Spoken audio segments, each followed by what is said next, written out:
This tutorial is for 4th grade, Module 5, Lesson 2. In this lesson, we're going to show how we can combine unit fractions to create a given fraction. The directions say to shade a tape diagram of the given fraction and then to record the decomposition as a sum of fractions in two different ways. Well, let's start off by first shading in the fraction 5/8. You can see I have a tape diagram showing one whole, and that whole has been divided into 8 sections. So each section is considered 1/8. 1/8 is a unit fraction that identifies each piece. And I need to shade in 5 of those pieces to show 5/8. Now that I have my 5/8 shaded in, I'm going to decompose 5/8. There's a variety of ways I can do this. I'm just going to start by circling 2 different sections of the 5/8. So let's say we can start by circling 3 of the 8ths and then 2 more 8ths. Now I can write my number sentence. 5/8 is the same thing as 3/8 plus 2/8. Since the directions said to show the decomposition in 2 different ways, I'm going to do the exact same thing on the next tape diagram. I'll start by shading in my 5/8 again. And this time I'll choose a different grouping of the 8ths to decompose the 5/8.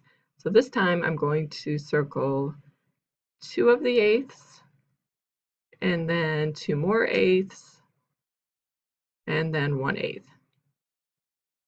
And that shows me that 5/8 is the same thing as 2/8 plus 2/8 plus 1/8. And again, there's a variety of different ways that we could decompose that 5/8.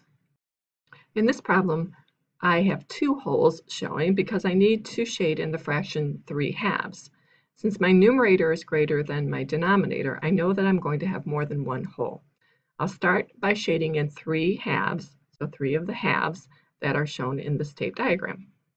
Now that I have my 3/2 shaded in, I can circle groups to decompose that. So let's say I'm going to circle 2 of the halves, and I'll circle 1 more half. That tells me that 3/2 can be decomposed into 2/2 plus 1/2.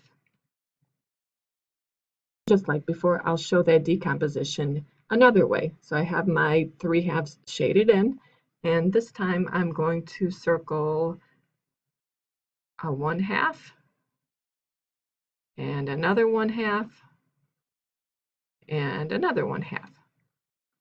This shows us that 3/2 can be decomposed into 1/2 plus 1/2 plus 1/2. One thing to notice when we're writing our number sentences, when we're adding our fractions, 1/2 plus 1/2 plus 1/2, we get 3/2 for an answer. So one of the takeaways we can get from these types of problems is the fact that our denominator stays the same, because the denominator is really telling us what type of piece we're working with. So that helps students remember that when we're adding these fractions, we don't add the denominators, we only add the numerators. In this last section, we're going to do the exact same thing we did with the tape diagrams, only we're not going to use the visual. So here I have 7/8, and I need to decompose 7/8 in 2 different ways. So I could take 7/8 and I could break it into 3/8 plus 4/8.